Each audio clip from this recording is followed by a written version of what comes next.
My name is Andrew Meyer. I am the executive producer of The Breakfast Club.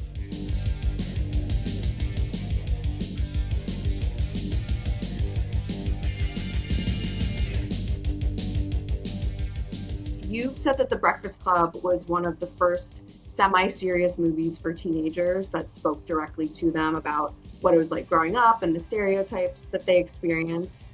And it basically started an entire genre of films directly for teenagers. Is that what drew you to the script initially when you read it? You know, when I read the script, I'd never read a serious kids movie. And growing up, all the movies I saw were with Tony Curtis and Annette Funicello and people you don't even remember. And they were all just running around on the beach and nobody ever had any problems. And here's The Breakfast Club with kids that are having real problems at home and real problems with each other. And it just sounded so unique to me that it's something I had to get involved with. You know, one of the things I liked about The Breakfast Club and the opening of it, and, you know, for those of you who are interested in screenwriting or how stories are told, it usually takes a long time to get the plot going, get the characters going. You know, they talk about it takes 20 minutes in the first act to introduce everything. What John did with this movie was in the first 2 minutes, he introduced all the characters when they arrived. You knew who they were by the way they either got out of their car or walked like Judd Nelson. There's a voiceover that gave you the plot that you were in detention. So by the time they sat down, you know, 2 minutes in, you know who they were and you know why they were there. And that's so hard to do. Usually writers, it takes them a whole 20 minutes to introduce everybody, start the plot, and he figured out a way to do it. And then you can go deeper into the characters because you've already established who they are. In the making of a film, people don't really think about the importance of the editor. And Dee Dee Allen, who edited the movie, was one of the pioneer female editors in the business. And she really worked with John on the set and after we were finished shooting on the sort of the establishing shot and the close-ups and making sure the comedy worked.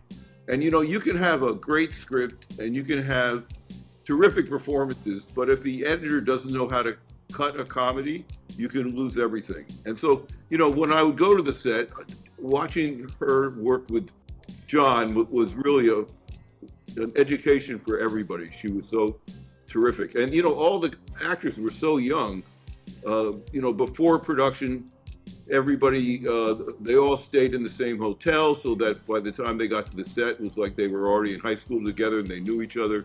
And, you know, it was probably the easiest movie I ever made because everybody just went to the set of the same set and it was like going to work and they came back and, you know, we were on time and on schedule, but by that time Universal had come into the film and so they had put some of their best people around it and that's why it all went so well. Do you remember any of those conversations that you had with John Hughes early in the pre-production days? Because I know he was new to Hollywood. He'd only directed commercials, I think, at that point. You were also new to being a producer. I think this was the first movie that you produced under A&M Films. How were you both feeling during this process? To understand my relationship with John Hughes, you have to start with how A&M Films was created. And that's because I had gone away on a trip and I'd heard Saturday Night Fever and I went back to A&M Records and I said, you know, we need to be in the film business because we're not in the film business. A&M Records was an independent company. So Paramount had Paramount Records and they all had their own record companies. So we weren't getting any soundtracks. So I said to them, I think we should be in the film business. They just said, okay, start a film company. So I was in my 20s and didn't know anything about the movie business. I'd never read a script. I didn't know what a budget was. I'd never been to a set. And now I'm running A&M Films. And I read National Lampoon's Vacation, which John had just sold to Warner Brothers, just the script, because he was working in the National Lampoon as a writer, and he'd done, I think, one commercial. And I said, that's the greatest script I've ever read. It's really funny. Who is this guy? And they said, we don't really know him.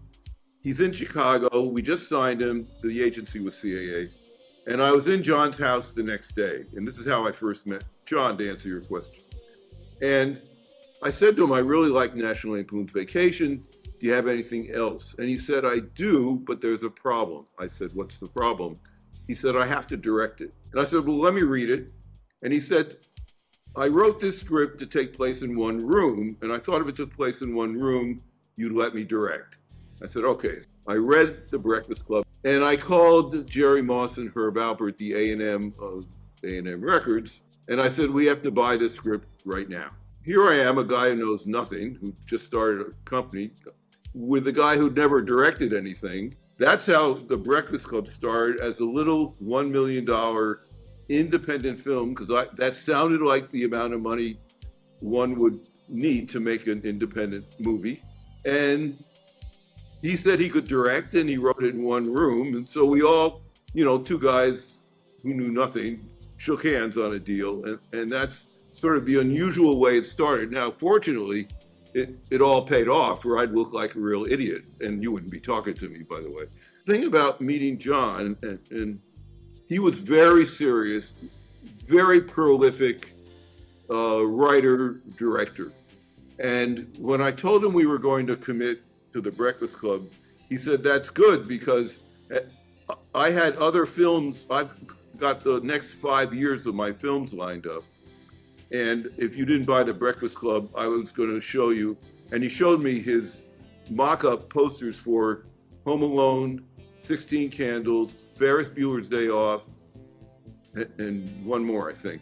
He had all his movies planned out, which is very rare for creatives.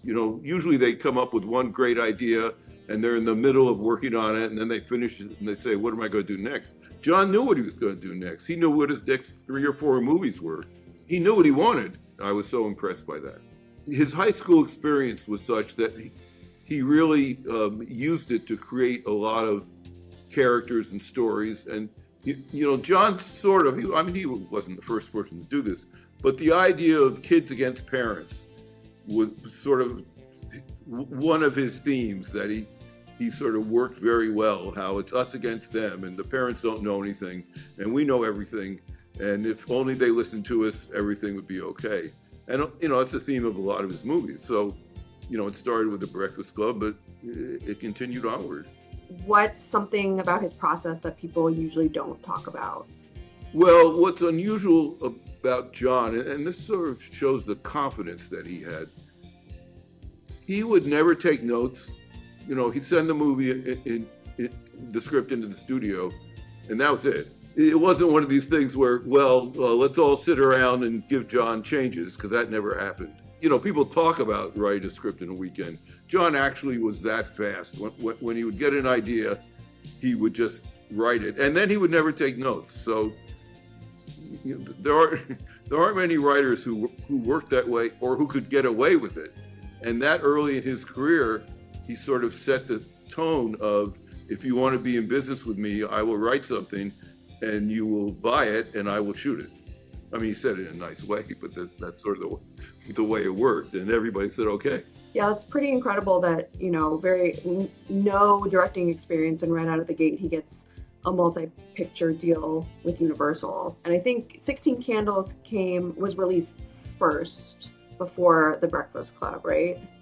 Right. What happened was I committed to John directing, and people sort of asked me, why did you commit to him directing? And, I was, that day when I read the script in the hotel, I so fell in love with it.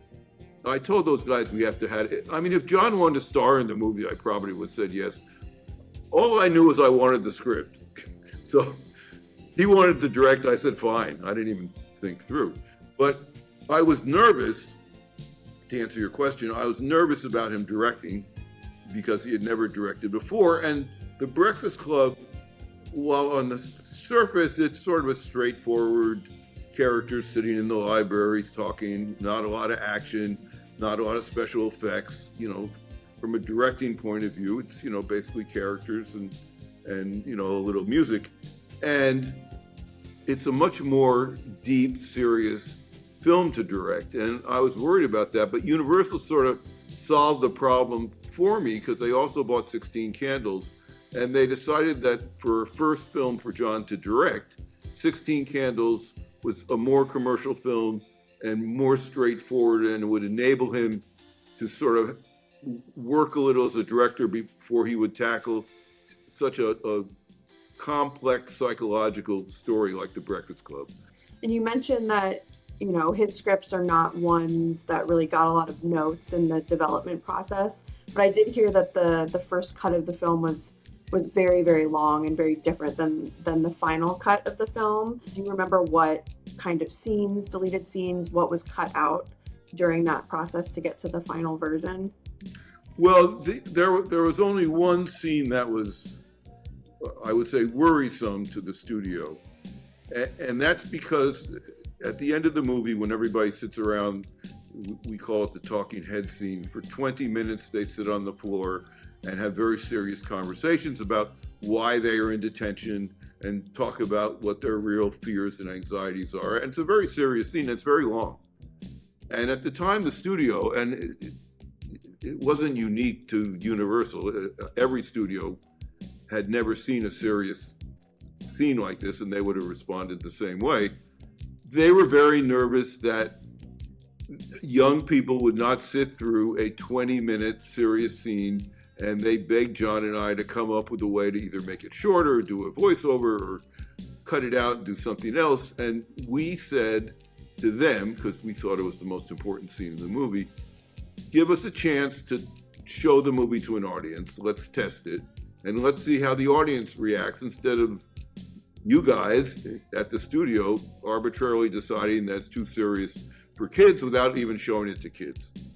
So we focus grouped the script and we tested it, and the results came in, and that serious scene was the favorite scene in the movie.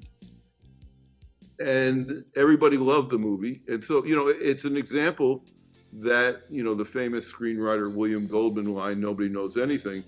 Nobody knows anything until you put it in front of an audience. And so that scene stayed.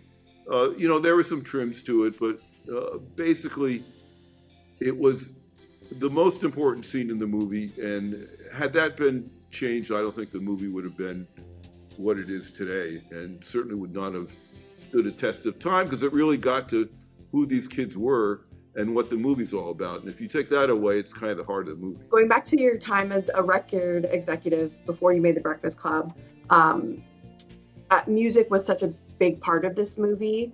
How involved were you with the music and the soundtrack? I know that Simple Minds, who does the big titular song in the movie, was either signed or about to get signed by your record label. It's interesting. If you look back at sort of how movies get made, the fact that a record company produced a film was very unusual. Because, there are a lot of music movies that a film company produces and then the record company does the soundtrack, but this is the reverse. A record company was producing a movie. So we were intimate to the process from the day one when I brought the script to everybody at A&M Records, where I was working. And John was a fanatic about music. He loved music. After the movie was finished and the movie was a hit, this is one of on my list of great mistakes, John came to me and said, he loved music so much, he said, why don't you give me a record label, and you guys will distribute it, and I'll find all the new acts. And I said no, which is probably like a dumb idea now, but he had just directed his first movie, and now he wanted his own record label, so I said no. But that's how much he loved music. And he and I sat, and he could have had any band he wanted. And he heard about a band in London that we had just signed. I hadn't even heard of it. I don't know how he found out about it. It was called Simple Minds. And he got a hold of the London office and got a hold of those guys. And they became, the band that did the music that is, the iconic song of a generation. And it was all John. John made Simple Minds what they are today. And it was a symbiotic relationship, and it worked well. But that was just the way he thought. He didn't really think marketing in terms of the music. He just said, what do I love and what would be good for the film? It was very organic, actually. Going into just how iconic this movie is, I feel like everyone can relate to it at some point, no matter what age you are. You were in your 20s when you produced this. How has your understanding of these characters changed as you've grown older? I've grown older. Just a little bit. You know what I think has changed, and this is what I've been thinking about. Obviously, we had the 30th and now this is the 40th, is not how the kids have changed, but how their world has changed. When Breakfast Club was made and those kids were in that safe library, nobody was worrying about what was happening on the other side of the wall or what was going on in the streets. And you just feel comfortable watching those kids play around in the library and play music and fight a little bit amongst themselves about little high school things. And that's why everybody relates to them, because, they're the same kids who could be in school now. He came up with these characters from his own experiences that, every generation can relate to. While you were producing the film and while it was being made, obviously you knew that you found something special. Did anyone else think that this would become such a huge success that it is today? We were at a studio which was making huge franchise movies. So, this was a little film by unknown actors, relatively, an unknown director. I don't think 16 Candles had come out.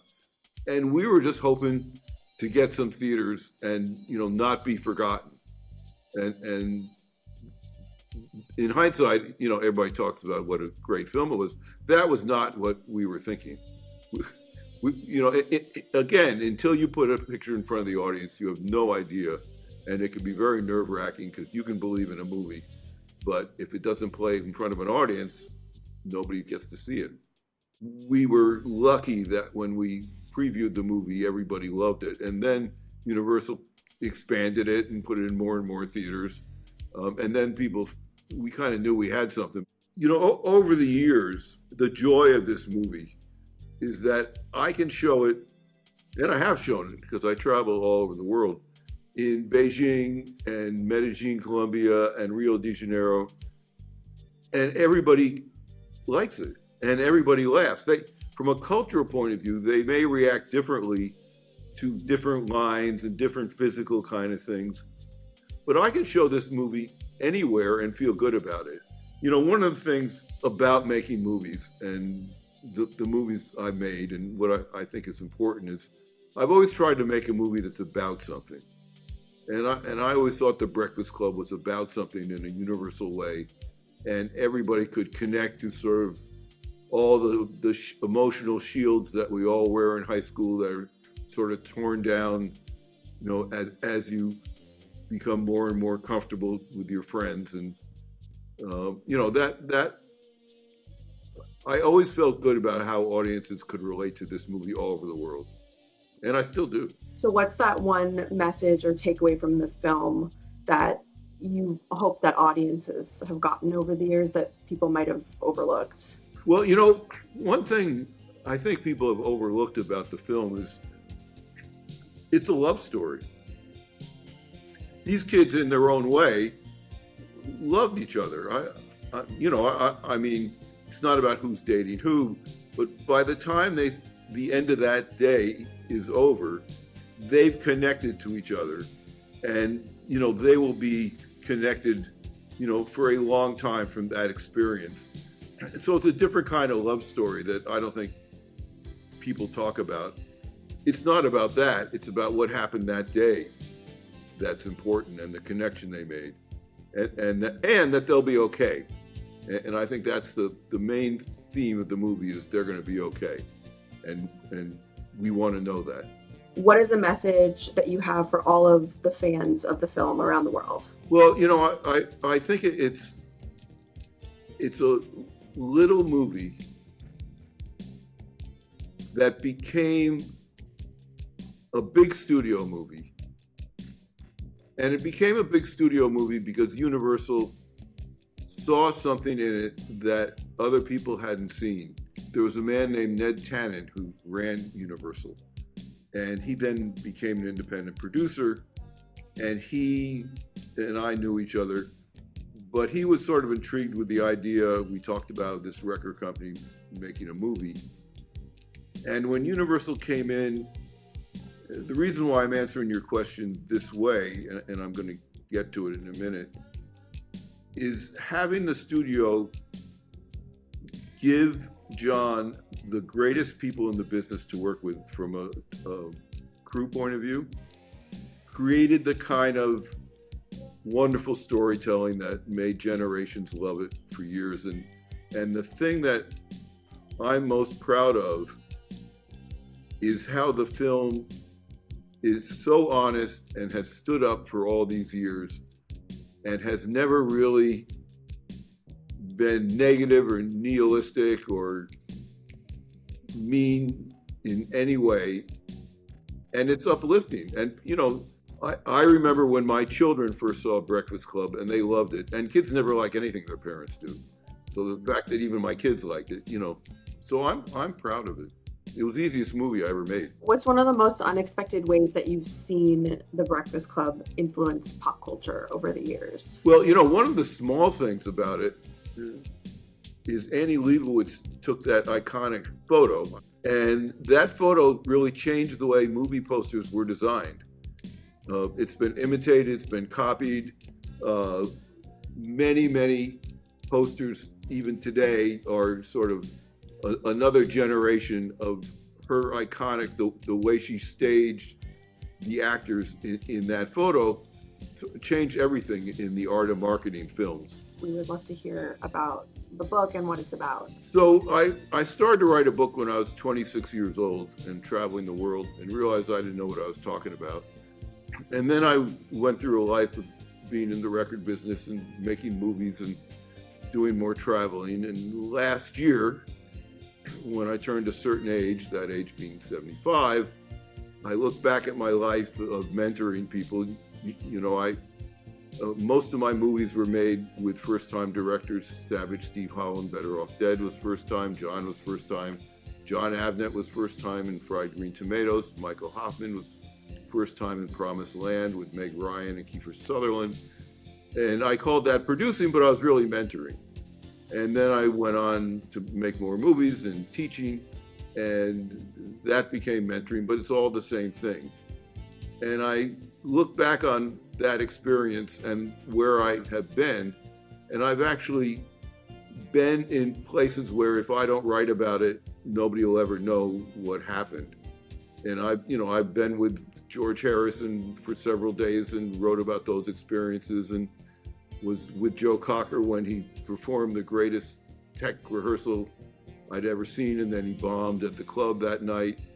I was at the We Are the World recording because my office was right next door. So I'm kind of like